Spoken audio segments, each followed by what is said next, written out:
kugenda bampamagara bakatura tugasenga.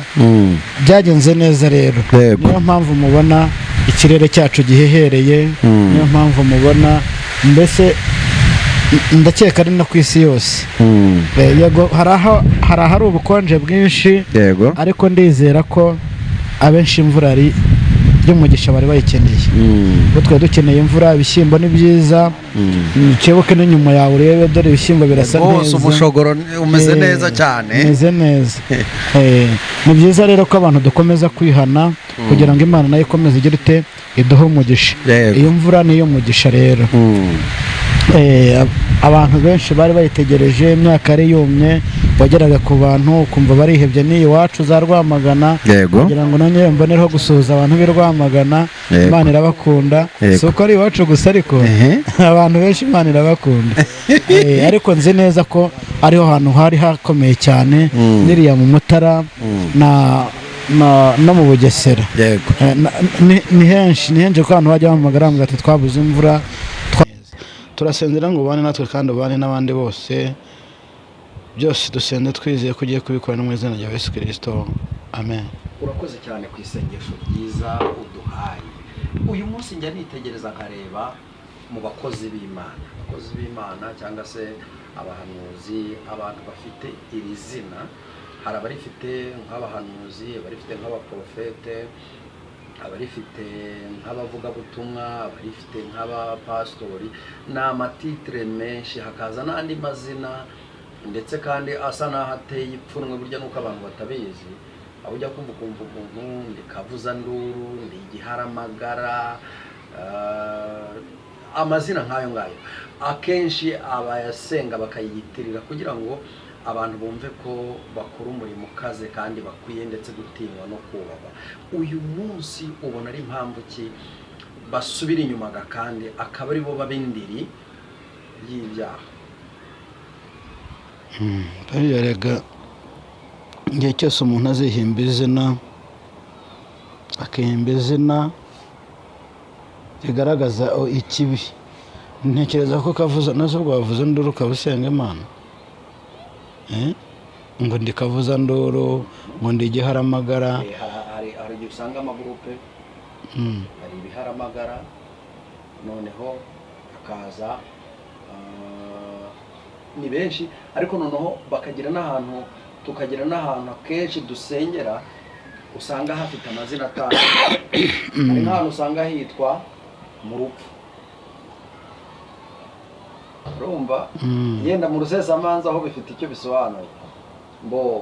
Bakagira muri Ndemeye, bakagira mu Buvumo.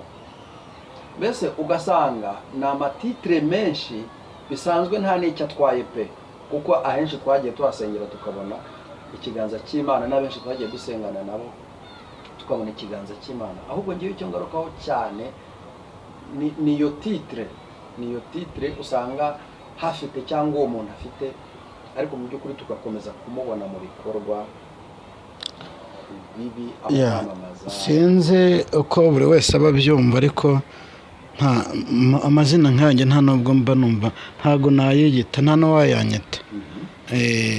n'uwayanyita. Ngomba kwitwa izina niswe n'ababyeyi, nkitwa izina riri mu ifishi, mu ifishi nabatirijweho. Nta yindi zina rero nakihimba ngo kubera ko wowe se nanjye ko nsenga cyane nkajya no mu butayu nkanagenda njyenyine nanjye nziyita Igiharamagara. Oya, ntabwo ari byiza. Noneho hari n'ibindi bisigaye byeze, basigaye baniyitirira inzego, ku buryo ugera ahantu wakubitana no witwa ko ari pasiteri, ukumva ariyitirira urwego runaka, cyangwa se ukumva afite iterabwoba. Ariko ibi ni iki biri gutuma abantu basubira inyuma cyane? Ni ryafungwa ry'isengero? Aya ntabwo n'imfungwa ntabwo ari uko insengero zifunzwe ngo abantu biyitirira ibyo ngibyo, ahubwo buriya ntekereza ko n'umunywi w'inzoga buriya ushobora guhura n'umuntu akakubwira ati nzakwica yanyweye, ukagenda avuga ngo nayo inzoga. Buriya umuntu asinda ikimurimo. Niba waravutse ufite umutima mubi keretse Imana yonyine, naho njye niyo nagusengera nkakubita amavi hasi nkakoboka, ntabwo naguhindura. Biragoye rero.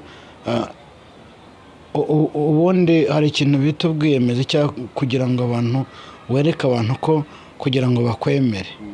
Nk'ubu hari abantu bababaje abantu benshi, ni message ndibuze kuvugaho Imana yampaye iri joro, ndibuze kuvugaho ijyanye n'abantu bise abahanuzi bakita abakozi b'Imana, bajya gusengera abantu bakanza bakavuga ngo mpa amafaranga. Imana yacu ntabwo icuruzwa, Imana ntinacuruza. None se Eric Mugabe, yenda uyu munsi twavuga ko abakozi abitwa ko ari abakozi b'Imana, shebuja wabo ninde?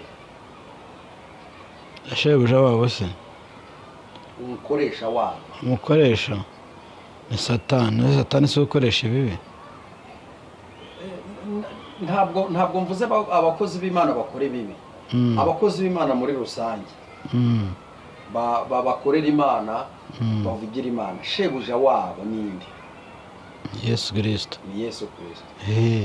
Nami wakomeretse. Reka tuyirebe tujye tunabibwira n'abakunzi.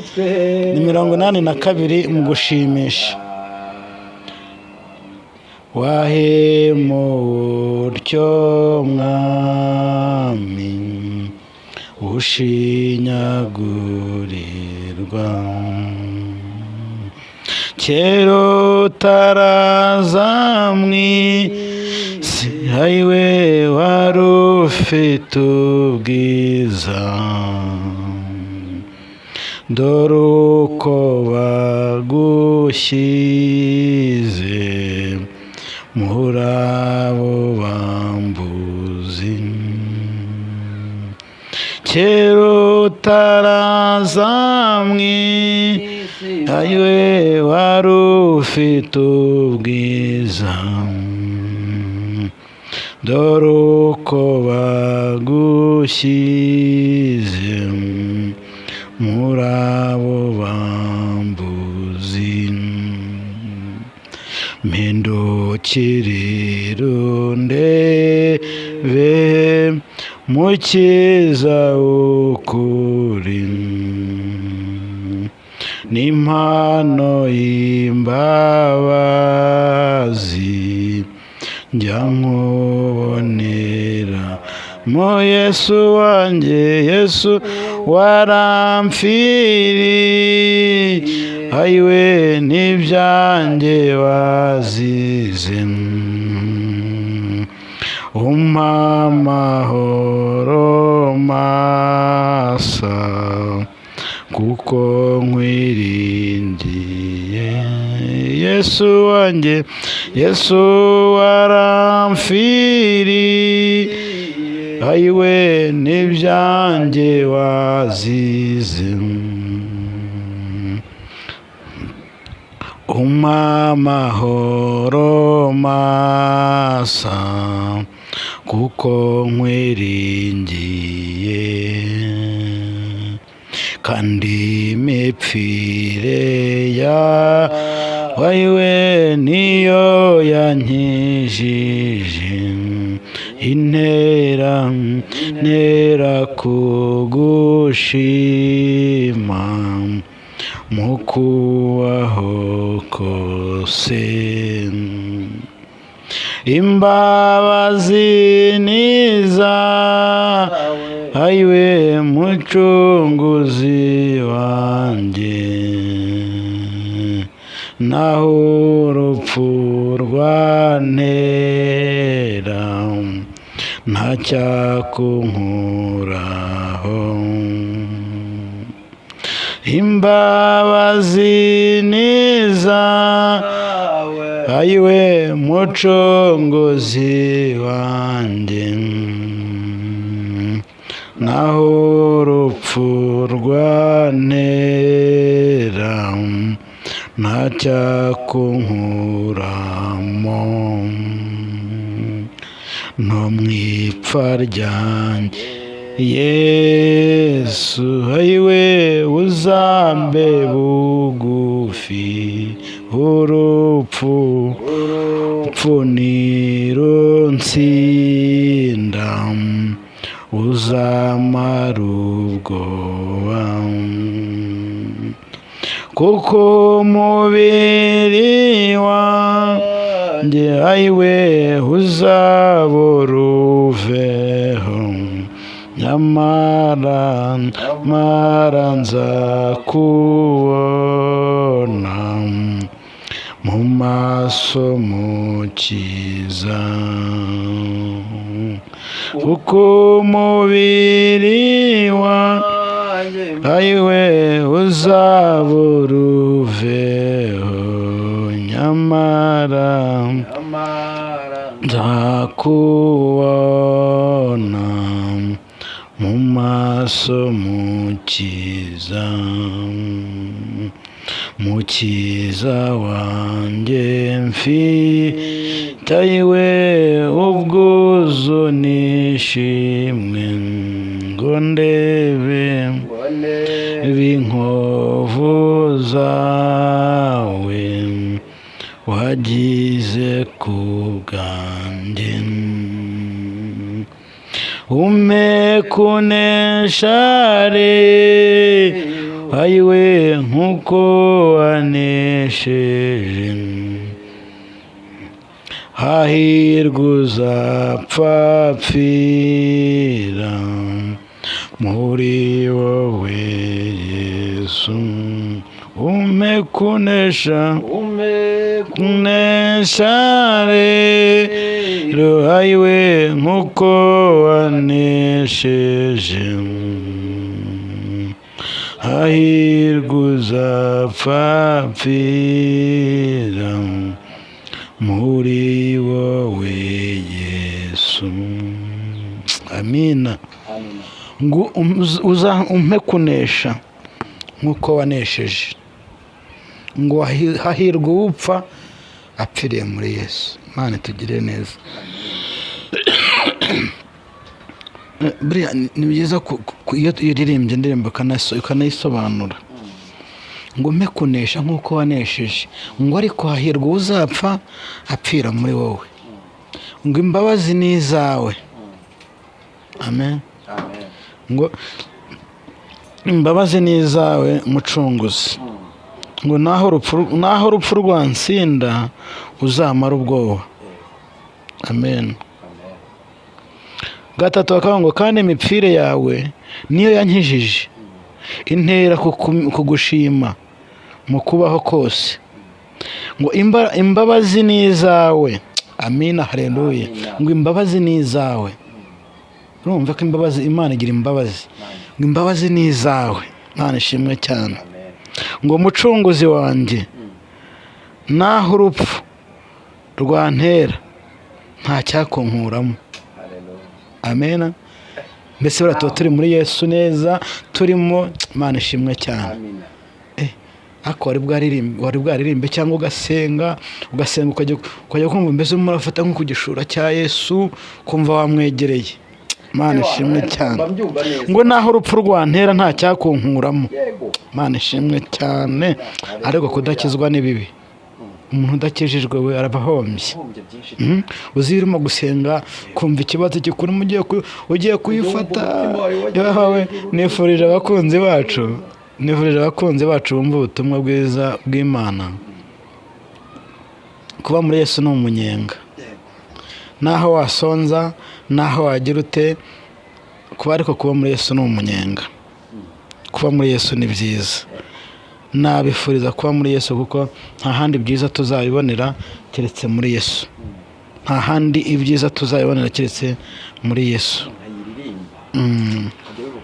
imbabazi z'Imana imbabazi za Yesu umuntu wagira ngo naho urupfu rwantera hano ku gitera cya kabiri haravuga ngo umuririmbyi aririmba aravuga ngo mpindukirira undebe rirundebe mukiza w'ukuri n'impano y'imbabazi njya nkuboneramo.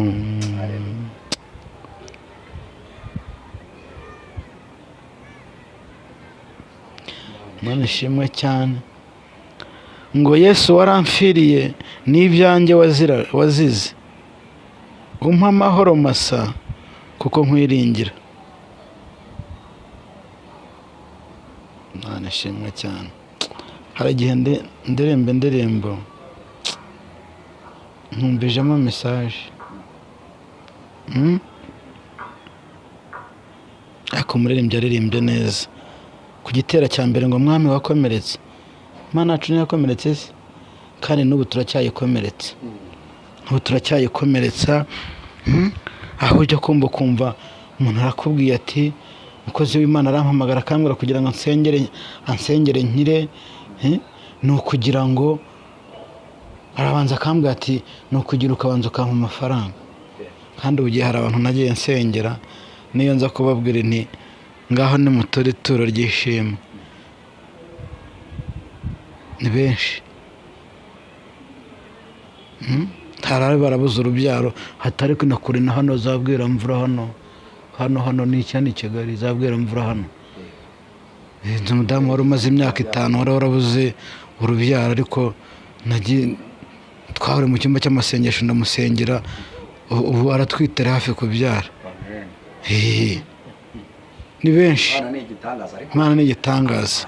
Tuzabona gute kugira ngo bakibaduhereza ubuhamya? Erega hari igihe umuntu yicara hariya avuga iby'Imana, abantu bakagira ngo ari kuvuga ibintu bitamurimo, bakagira ngo nta Mana imurimo, ariko nkatwe tuba hari umudamu umaze iminsi ariko ari mu gihugu cyo hanze, ndumva ari mu Bubiligi.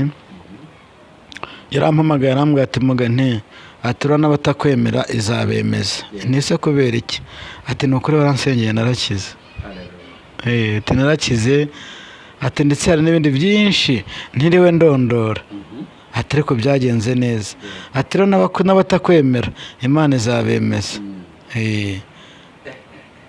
Ariko rero ukiri aho ngaho, erega njyewe buriya hari ikintu nkunda no kutarabimenya. Iyo ndi kumva témoignage, sibyo nkumva iyo ndi kumva ubuhamya, sibyo iyo ndi kumva arega hari ubuhamya numva imirimo Imana yakoze, iyo ndi kumva imbaraga z'Imana, iyo ndi kumva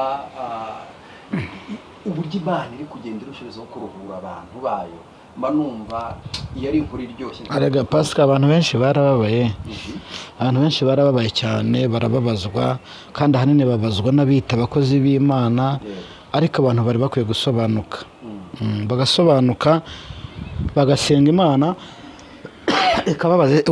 bakayisobanuza, bakayisobanuza. Ese ninde uvuga ukuri, ninde uvuga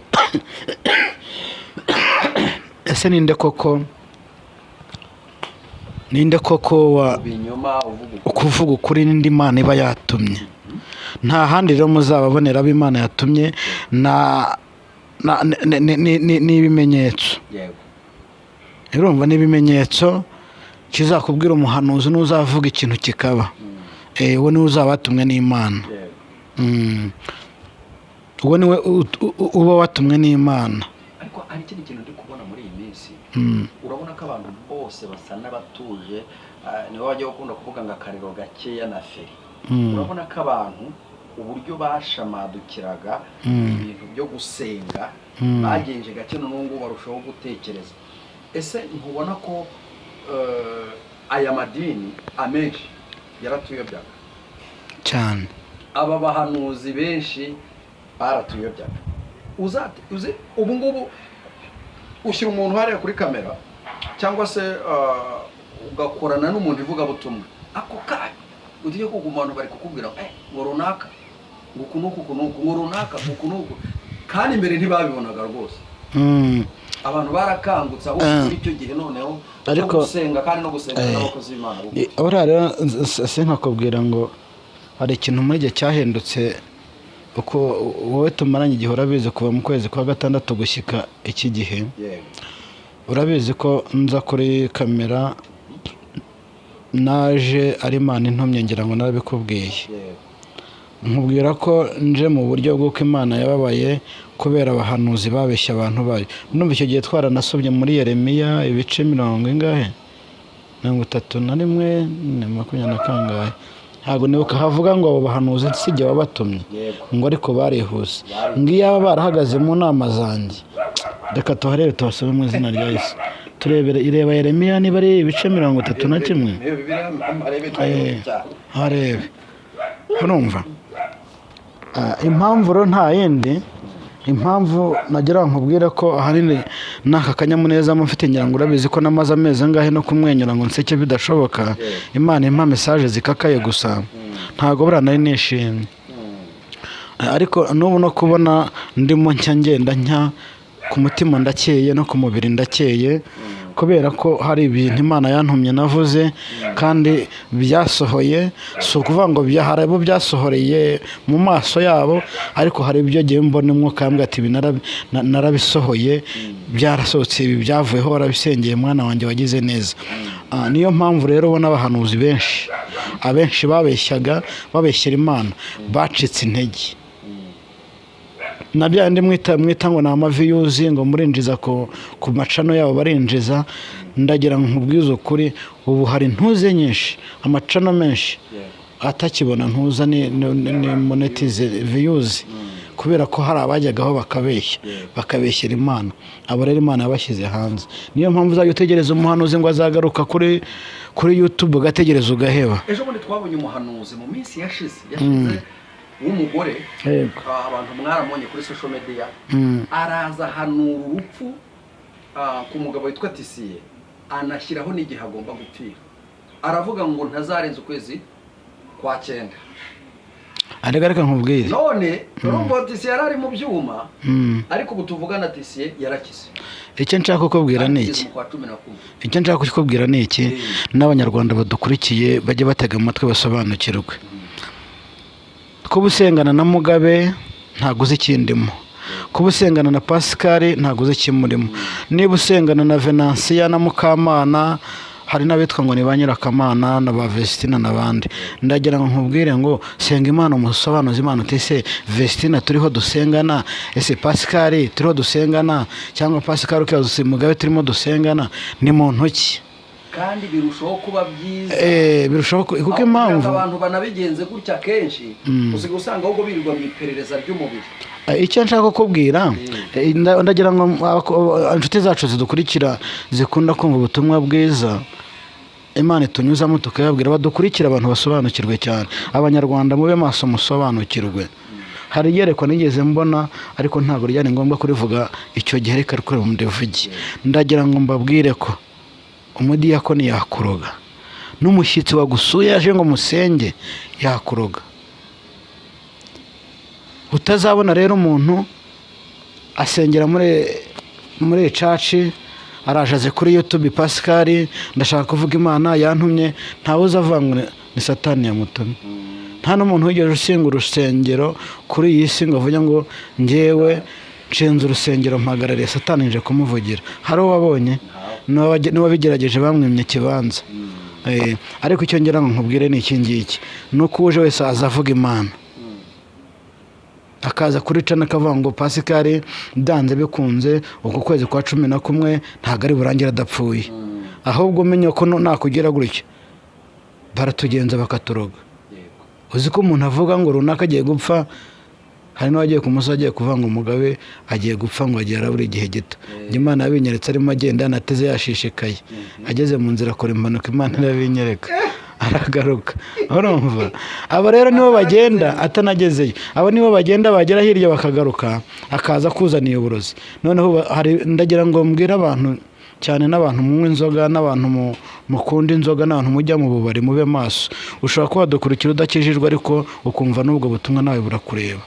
Ntago tubwirizwa abakijijwe gusa nta nubwo tubwira igice kimwe ikindi tukihorera turabwira abantu bose abantu Imana yaremwe kuko nzi ko nta muntu Satani yaremye ahubwo arica gusa ntarema, satani arica. Icyo ngira ngo mbabwire rero, na supaguru buri irica, isigaye yica. Supaguru barayikuroga, umuntu akaguha fanta yarangiza agakamura supaguru. Bitagutangaje rero umuntu atazaza ari umuhanuzi wa satani akaza kuri kamera ngo njyewe ngo nje guhanura urupfu ngo rwa runaka, ngo runaka agiye gupfa, ngo kandi ngo agashyiraho n'umunsi. Nushaka witondere uwo muntu. Ahubwo abantu mujye mubabaza, se kuki ushyiraho n'umunsi? Bashyiraho umunsi kuko ashatse yaza gusanga iwe akakwica. None hari ikindi cyazanye satani mu isi, ni ukwica no kurimbura. Abantu rero basobanuke, supaguru irimo irica, niyereko Imana yanyeretse. Supaguru irica, abantu bamwe barayirogesha, Imana yarabinyeretse, haba muri fata haba mu nzoga. Supaguru yamaze abantu. Uravugana n'umuntu ku cyumweru ukumva ngo kwa gatatu yapfuye, ugasengana n'umuntu mwatandukana ukumva ngo yapfuye. Cyane cyane nkatwe tuvuga ubutumwa, nuko ari Imana ikomeje kuduhagararaho, naho ibitero byo ni byinshi. Abantu rero babe maso, abantu babe maso. Dusomere muri Yeremiya. Kandi nawe ukunda ntuzi, ukunda fanta ya Coca ndabizi, nawe ube maso rero. Ngewe na fanta mu rugo komera rero, ntukagira aho ujya. Ntabwo byoroshye, kandi nawe aho ujya n'ubwaba mu bukwe yiterure. Ntabwo nigeze kuguhanurira nkubwire nti nyamara witondeye ica nurayizira. Wabibonye si intambara? Ntabwo ntabikubwiye, ntibyasohoye. Intambara zarahagurutse. Nkubwira ngo usengere urugo ntubizi. Ndabizi. Komera rero. Yeremiya kangahe? Ndumva ari Yeremiya 31 ibice 31. Heraho twumve. Ni haravuga ngo abo bahanuzi si jye babatumye, ngo ariko barihuse. Iyo baza guhagarara mu nama zanjye, niho ko numva nibuka neza na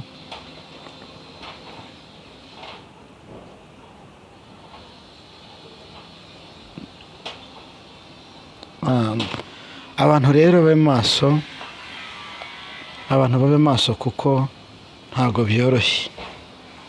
Abarozi barahari, ari abarogesha amarozi, ari abarogesha supaguru n'ibindi byinshi birahari.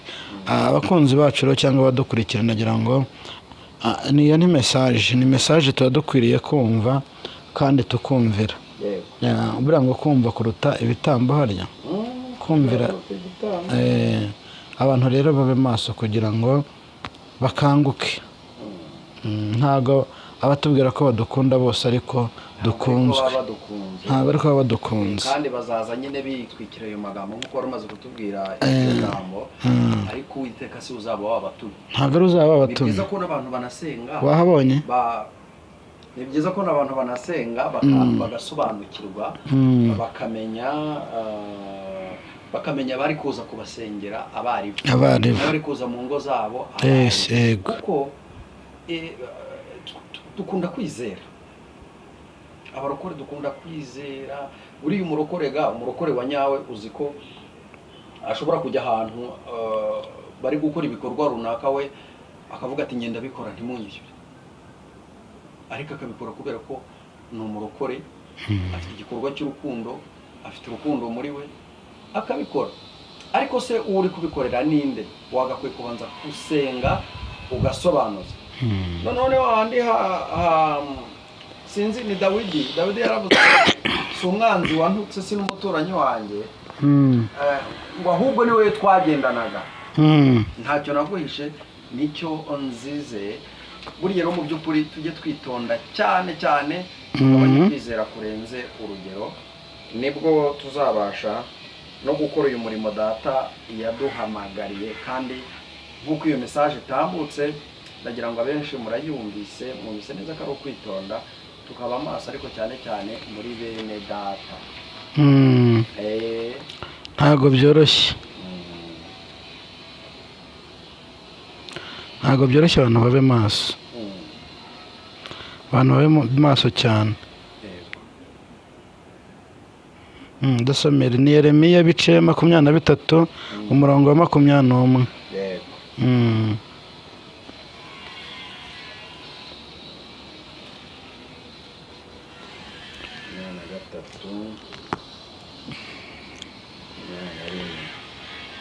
abo bahanuzi sinjye wabatumye yego ariko barihuse ngo abo bahanuzi sinjye wabatumye ariko barihuse navuganye nabo sinavuganye nabo ariko barahanuye ihangane gato ubu hari abantu n'ibyo nkunda kubwira abantu ukaba warahuye n'umuhanuzi n'Imana irambwiye ngo ugiye kukugirira gutya kandi byahe birakajye ntago mubyiyumviye se ni Yeremiya bice 23 umurongo 21 komeza udusomere ariko iyo baba barahagaze mu nama zanjye ngo ariko iyo baba barahagaze mu nama zanjye baba barumvishije ubwoko bwanjye amagambo yanjye yego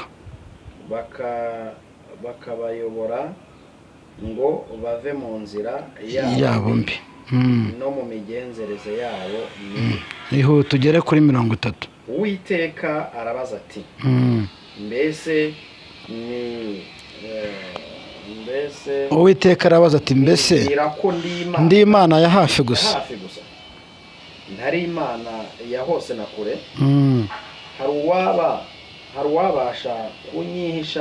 uwabasha kunyihisha ahiherereye simubone niko Uwiteka abaza sinjye ukwiriye ijuru n'isi sijya ukwiriye ijuru n'isi numvise ibyo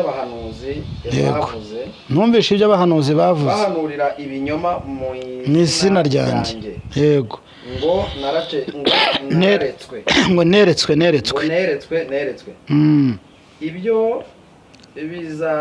ibyo bizahereza he kuba mu mitima y'abahanuzi. Imana ishimwe cyane ihanganira ibinyoma abahanuzi bahanura ibihimbano byabo by'imitima ibeshya yego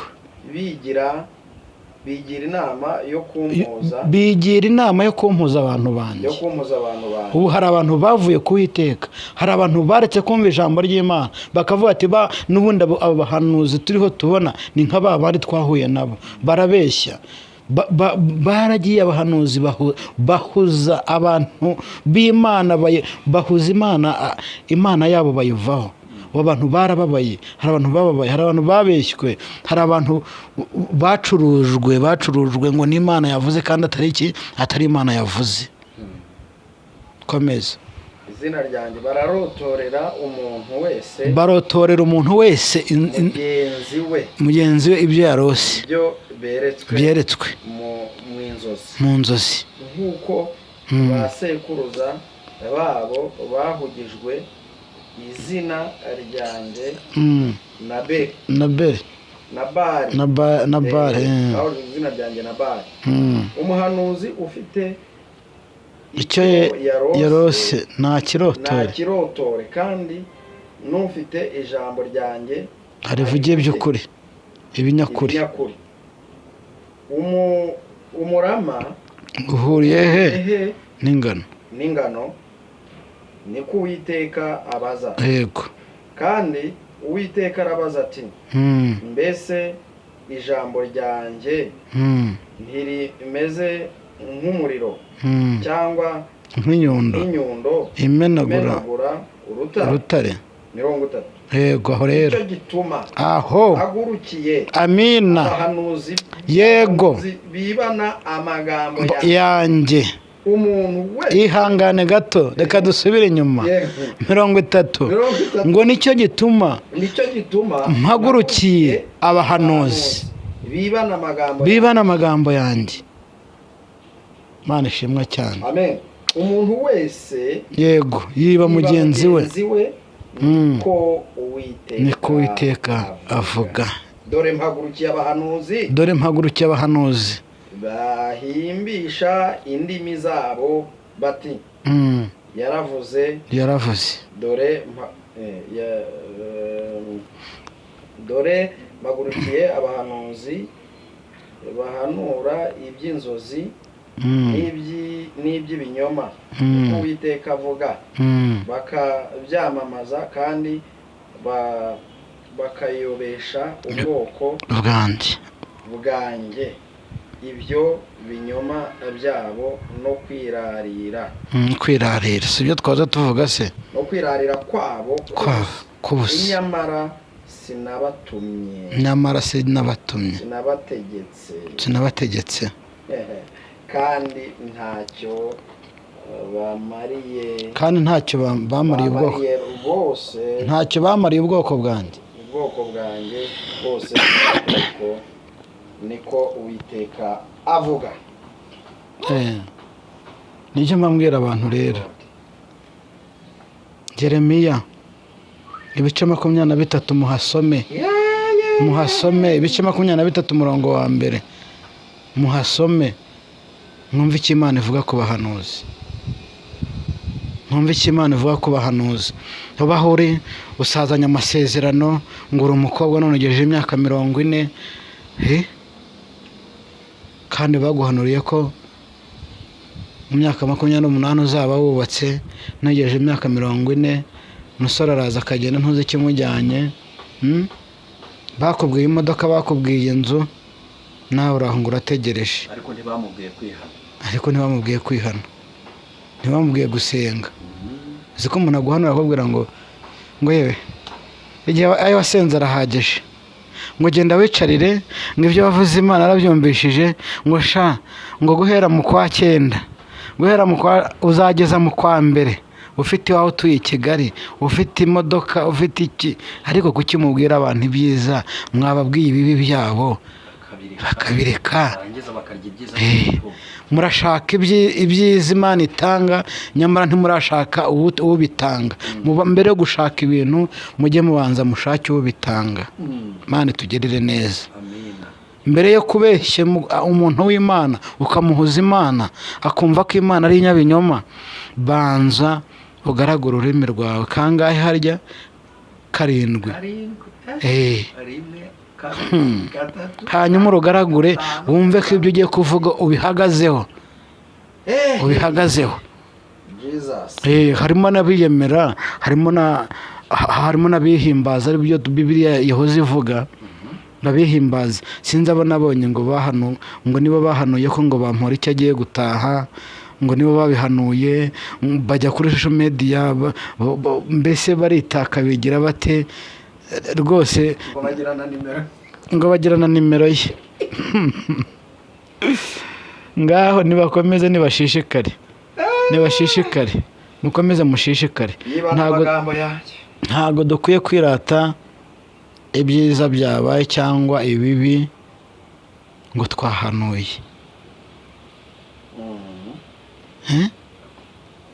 Ahubwo mubwire abantu ibyururutse imitima, mubabwire ko nyuma y'ibihe n'ibihe hari ubundi buzima. Imana ishimwe cyane. Imana ishimwe cyane. Imana ikomeze turengere kandi tugire neza. Reka tujye muri message rero. Message mfite ni abantu bitirira Imana. Uzi ko hari umuntu ushaka gusengera ariko n'abantu baranduye. Umuntu arakubona akakubona kuri Imana, wakumva Mugabe ukavuga uti Mugabe ni Imana y'abantu. Ntabwo ndi Imana y'abantu nshuti yanjye. Ngenda kwingingira, niba ari icyifuzo ufite ugasubizwa, niba ari uburwayi ufite ugasubizwa, niba ukeneye gusenga no kwegerana n'Imana ukagirana Imana ibihe byiza, ndagufasha tugasenga. Ariko ntabwo ndi Imana. Ntukampamagara umbwira ngo ese ko naguhaye icyifuzo ko utambwiye niba cyarasubijwe. Ndasaba nanjye gusa amahirwe ngira nuko nsaba Imana ntinyime. Ariko tujye twumva ko turi abantu, turi intumwa za Yesu, ariko ntago turi Imana. Abantu rero bajya bisobanukirwa. Hari n'abanyandikira akambwira bati twaguhaye icyifuzo, tubwira aho bigeze cy'Imana yakubwiye. Nshobora no kukima nkagisengera nkasaba Imana, ariko ntimbwire ko igihe izagisubiriza. Ubuse ntabona asengeye bagasubizwa ntibansumbwire. Barahari kandi ntibimbwire turunaka naramushubije. igaceceka ikanyihorera. Erega si radiyo. Ntabwo ari radiyo. Ese Imana yacu ivuga igihe ishakiye, igihe wowe ubishakiye. Ntabwo ari radiyo ugenda ugakora kuri volume ukongeza. Ariko iyo yabishatse iravuga. Kandi ahantu hose uri yazi ikakuvugira. Gusa ubu ndumva nishimye kuko ibyishimo byanjye bifite ishingiro. Ijoro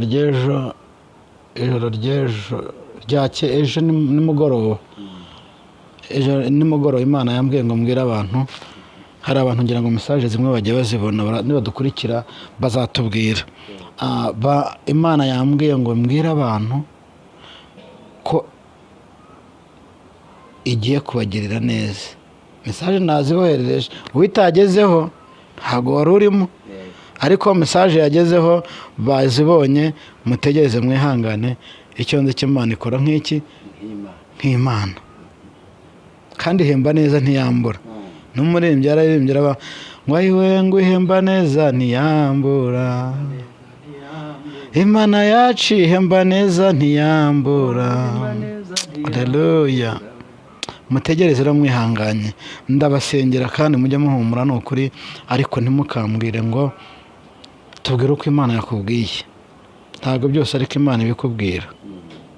Ntabwo Imana ari radiyo amugana Pascal. Imana ikora ishatse. Ahubwo reka tugume ku mavi tukomeze dusenge.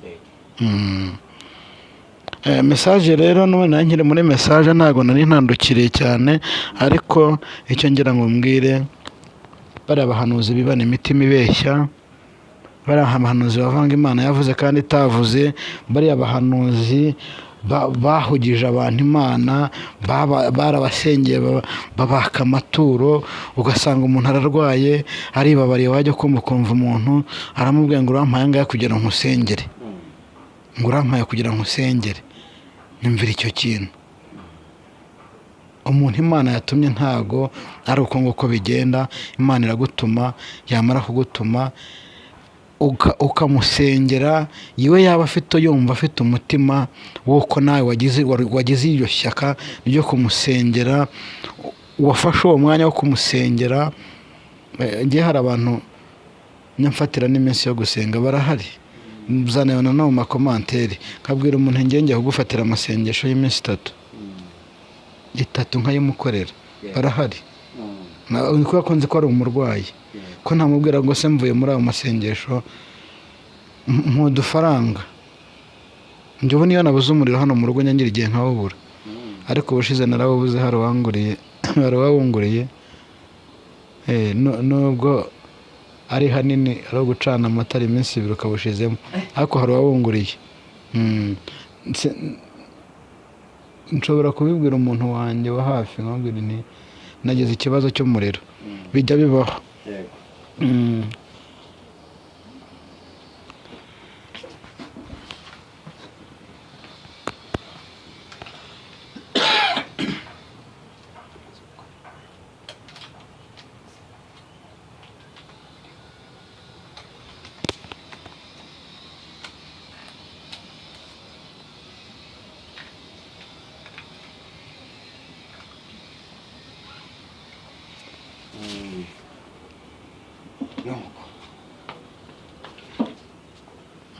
Rero ntago uwo mwanya ngewe uwo mwanya nawubona. Ubone burya no gusaba ni umuco mubi. Ariko nanone Imana ntishobora kuyoberwa ko umukozi wayo afite ikibazo. Ntago yabiyoberwa. Ntago Imana ijya yoberwa dufite ibibazo. Ikibazo cyo gukorera Imana mu kuri no mu mwuka. Iyi Imana iguhaye ikintu ari ikiguhaye, nubwo yagicisha mu biganza by'umuntu muziranye cyangwa mutaziranye, kikugirira umumaro cyane rwose. Njya nkunda kubwira abantu niri kote nambaye n'abakunzi bacu. Nese ugira ngo iyo nyambitse gutya ubu se Imana yazibagirwa ra? Wajya guhura n'akaga Imana ikibagirwa ko wanyambitse? Kandi itarigeze yibagirwa tabita. Mperutse no kujya gusengera umuntu amashati ayo 2 kabisa. Imana imuhe umugisha meza. Ntiwayabonye se? Imana imuhe umugisha.